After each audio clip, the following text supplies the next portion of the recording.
I learned that nothing lasts from watching a garden die. Not in the dramatic way, the sudden frost, the disease, the fire that takes everything at once. I learned it from the slow death, the kind you only notice when you compare today to last month, last year, the photograph you took when you thought everything was permanent. My mother kept a garden in Dearborn.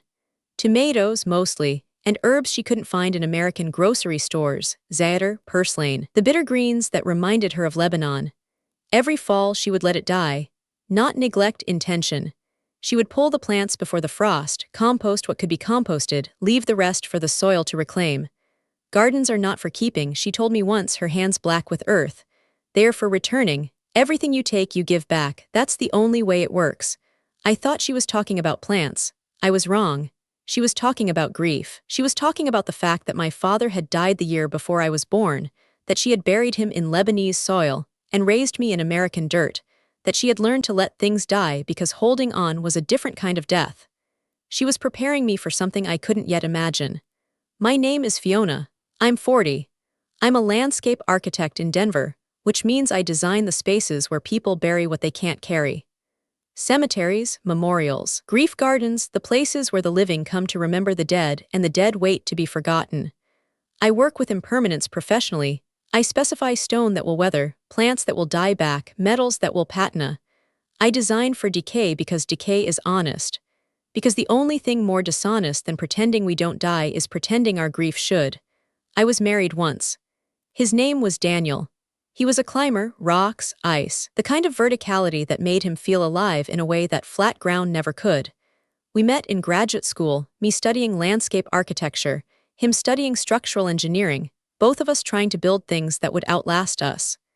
We married at 22, immediately after graduation, because we were young and certain and couldn't imagine a future where we weren't together. We honeymooned in the Rockies. Daniel wanted to climb Long's Peak, a 14er he'd been preparing for all year.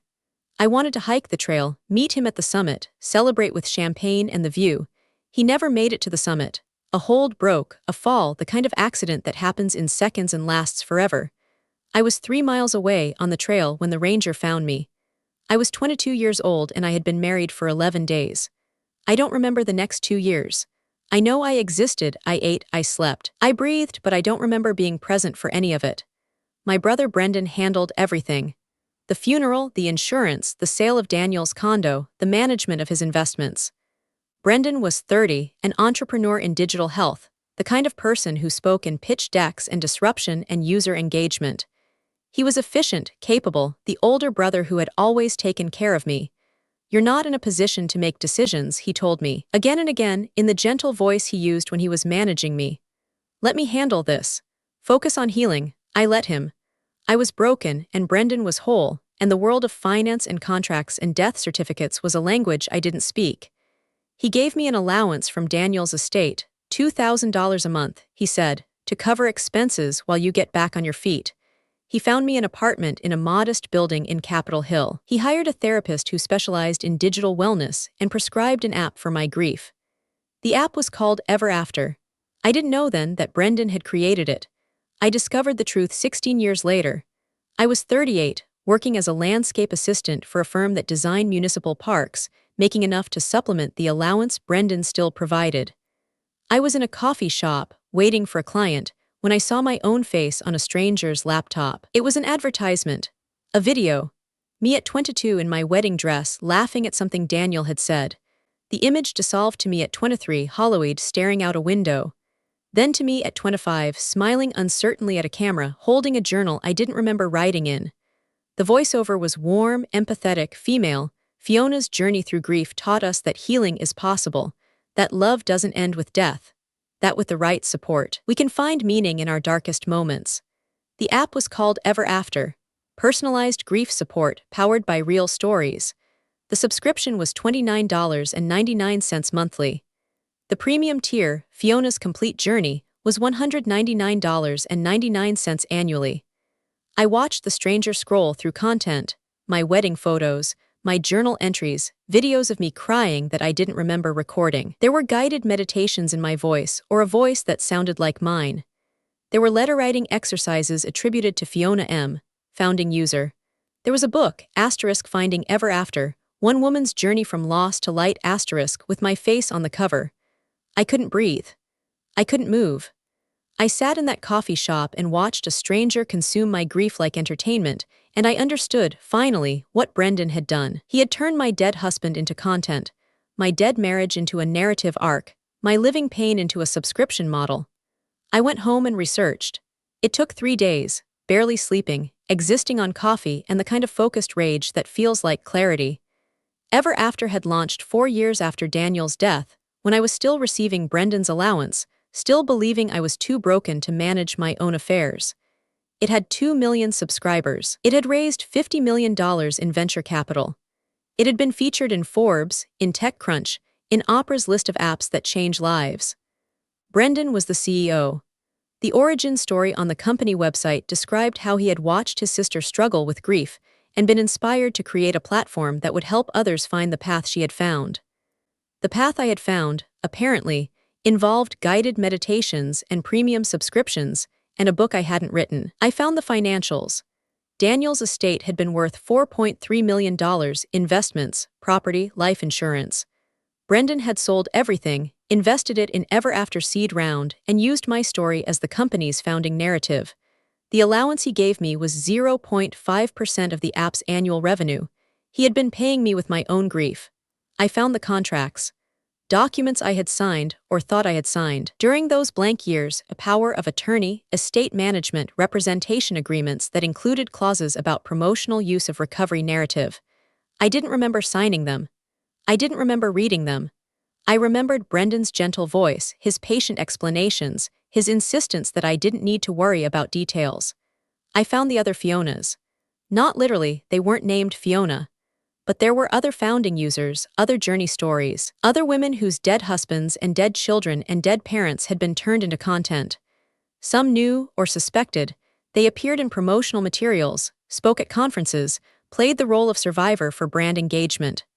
Others, I suspected, were like me. Broken, managed, paid allowances while their stories generated millions. I didn't confront Brendan immediately. I was a landscape assistant with $12,000 in savings and a non-disclosure agreement I didn't remember signing. He was a tech CEO with $50 million in funding and a legal team that specialized in content creator rights. I needed a different approach. I needed to understand what I was fighting and what I was fighting with. I needed to finish my degree. I had started graduate school in landscape architecture before Daniel died, dropped out after his death, never returned. I enrolled again, part-time, using the savings I had accumulated from years of frugal living on Brendan's allowance. I told no one. I worked my assistant job during the week, attended classes at night, studied on weekends. It took 3 years, but I finished. I earned my MLA, Master of Landscape Architecture, and I specialized in what I had always been drawn to, spaces of grief, memory, impermanence. I also studied Brendan, his company, his investors, his plans. I learned that EverAfter was expanding into physical spaces, immersive healing environments, he called them in press releases. A center in Boulder, Colorado, where users could experience the EverAfter journey in person. He had purchased land, hired architects, planned a grand opening with national media coverage. He needed a landscape architect. The project was high-profile, environmentally sensitive, requiring someone who understood both design and grief.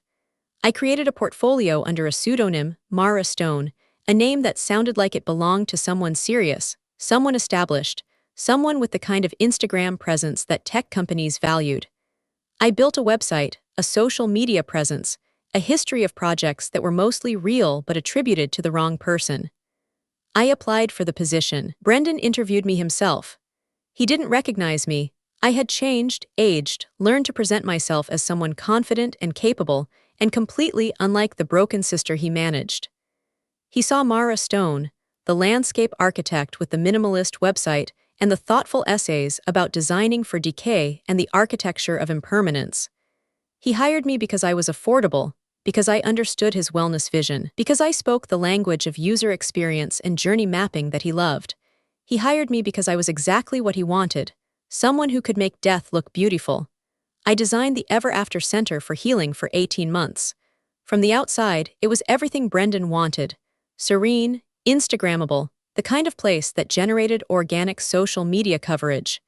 a meditation garden with reflecting pools, a labyrinth made of reclaimed wood, a wall of stories where visitors could read testimonials from healed users, a hall of light where projected images of nature created an immersive transcendence experience. But I designed the interior logic differently. Every element was true to my mother's teaching. Gardens are for returning, not keeping. Everything you take, you give back. The meditation garden featured plants that died back in winter, not evergreens, not the permanent green that Brendan wanted, but deciduous species that dropped their leaves, that looked dead for months, that forced visitors to confront the seasonality of grief. The reflecting pools were shallow enough to see the bottom, murky enough to not reflect perfectly, honest about what reflection actually is: partial, distorted, temporary. The labyrinth didn't lead to a center of peace. It led to a chamber of mirrors, not funhouse mirrors, but accurate ones, showing visitors their own faces aged by digital projection, forcing confrontation with the time that grief takes, the years that pass whether you heal or not. The wall of stories was designed with screens that, on the surface, showed inspirational testimonials. But deeper in the code, accessible by any visitor who spent enough time, were the real stories. Contracts, financials, the percentage of subscription revenue that went to content creators versus investors, the legal agreements that users signed without reading, and the Hall of Light, the immersive projection space that was the centerpiece, I designed to be programmable, to show whatever was loaded into its system, to be, on the day of the grand opening, the screen for my truth. I worked with a programmer I found through my graduate program, a woman named Jax who had left tech after her own startup imploded, who understood code and revenge in equal measure. Together, we built a backdoor into the Hall of Light system, a protocol that would activate on my command, overriding Brendan's content with my own. I also built something else, something I didn't plan. I built a practice. During those 18 months, I took on small projects, real projects, under my own name now, Fiona Achafer, landscape architect, a grief garden for a hospice, a memorial for school shooting, a space for parents who had lost children to overdose, designed not for healing but for honesty, plants that were poisonous, benches that were uncomfortable, a layout that forced visitors to walk through difficulty to reach any kind of rest. These projects taught me what I was really designing at the EverAfter Center. Not revenge, though revenge was part of it. I was designing a correction. A space that did what Brendan's app pretended to do: honor grief, not as content, not as narrative arc, not as subscription revenue. A space that told the truth about loss, that it doesn't end, that it doesn't transform into meaning, that it is simply what remains when something you loved is gone. The grand opening was scheduled for October, when the aspen trees I had specified would be at peak gold, when the Colorado light would make everything look transcendent. Brendan had invited investors, journalists, influencers, the wellness industry elite who had made EverAfter successful. He had planned a keynote about the future of digital healing, about extending the EverAfter journey into physical space, about meeting users where they are. I was where he was, in the control room, behind the Hall of Light, waiting. The ceremony began at 2 p.m.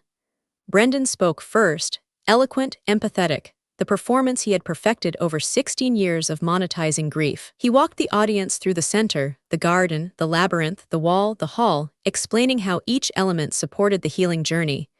He didn't notice that the garden was bare, that the labyrinth ended in mirrors, that the wall showed deeper stories to those who looked. He saw what he wanted to see, what he had paid for, what his narrative required. When he reached the Hall of Light, he gestured to the projection screens, ready to demonstrate the immersive transcendence experience.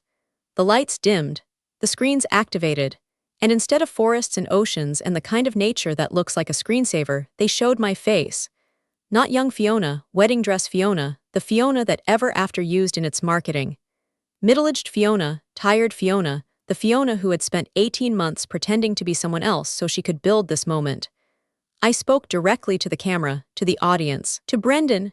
My name is Fiona Achafer, I said. I am the Fiona M. that EverAfter has used to sell subscriptions for 16 years. I am the widow whose husband's death became your founding narrative. I am the sister whose grief became my brother's business model. I showed the contracts, the financials, the difference between what EverAfter earned and what I received. I showed my real journal entries, not the edited, inspirational versions in the app, but the raw, ugly, unhealed truth of grief that doesn't transform into light. I showed Daniel's actual death certificate, not the journey that Brendan constructed. I showed the other founding users, the other women whose stories were sold, the percentages they received, the legal agreements they signed without understanding. And I showed the center itself. Not as Brendan saw it, but as I designed it. The garden that dies. The labyrinth that confronts. The wall that reveals. The hall that, today, would show only truth. I didn't build this space for healing, I said. I built it for honesty. For the recognition that grief is not a journey with a destination, that loss is not content, that the dead are not characters in a narrative arc that ends with subscription renewal. I built it because my mother taught me that gardens are for returning, not keeping. That everything you take, you give back. And Brendan, I looked directly at the camera, knowing he was in the audience. Watching his empire collapse, you took everything. It's time to give it back. The screens went dark, the lights came up. And in the silence that followed, I walked out of the control room, through the hall, past the audience that was still processing what they had seen. I didn't look at Brendan. I didn't need to. I had spent 16 years looking at him, trusting him, believing that he was helping me survive. I was done looking. The aftermath was not victory. It was complicated, exhausting, incomplete. EverAfter lost 70% of its subscribers in 3 months. The investors pulled out. The Fiona M. brand became toxic, associated not with inspirational healing, but with exploitation, with the commodification of grief, with the tech industry's tendency to turn human pain into product. Brendan was sued by investors, by users, by the other founding users who realized they had been similarly exploited. He wasn't criminally prosecuted, the contracts were legal, the terms of service covered content usage, the system worked exactly as designed. But he lost everything. The company, the money, the reputation, the narrative of the caring brother who had built something beautiful from his sister's pain. He called me after the collapse. I answered because I was still learning to be someone who didn't hide from difficulty. Why? He asked. Not angry, defeated. The voice of a man who had genuinely believed he was helping, who had convinced himself that the story he sold was true, that the Fiona in his app was real, that the allowance he provided was generosity rather than theft. Because you didn't ask, I said. Because you took my grief and told me how it ended. Because you sold my dead husband like he was content and my living pain like it was a feature. Because I paused, finding the truth I had been building toward for 18 months. Because grief is not a journey, Brendan, it's a place. A place you live in, not a place you pass through. And you tried to evict me from my own home. He was quiet for a long time. Then I thought I was helping you. I know, that's the worst part. I didn't hang up. I listened to him breathe, to him try to find words that didn't exist, to him finally understand that there was no narrative that could fix this, no arc that could make the story end well. Then I said goodbye. Not forever, we still speak occasionally, carefully about our mother's health, about family obligations, about nothing that matters. But goodbye to the relationship we had, the one where he managed me and I needed managing, where he told my story and I believed it was mine. I opened my practice 2 years later. Fiona Acaffer, landscape architect, specializing in spaces of honest grief. Not healing honesty. I design gardens that die in winter, memorials that erode, benches that are uncomfortable because grief is uncomfortable. I work with people who have lost something and don't want to be told they'll find meaning, they'll transform, they'll become better for the experience. I work with widows who are angry, not inspirational. With parents who are bitter, not transcendent. With children who want their dead back, not a journey to acceptance. I don't promise healing. I promise space, physical, tangible, real, where they can feel what they actually feel without being sold a better version of themselves. I also work with the other Fionas. The women from EverAfter, the founding users, the ones whose stories were sold. Not as a group, they don't know each other, don't want to know each other, aren't a community except in their shared exploitation. I work with them individually, designing spaces for their specific griefs, their specific losses, their specific needs for honesty rather than performance. Some of them sue EverAfter's remaining assets. Some of them write their own stories, real ones, without Brendan's editing.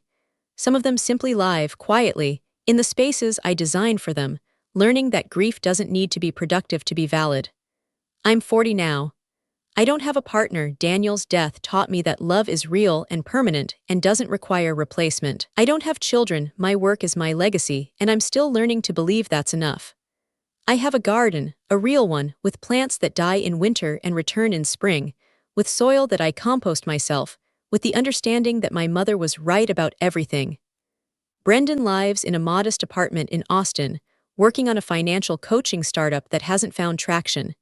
He sends me articles sometimes about grief, about tech ethics, about the future of wellness.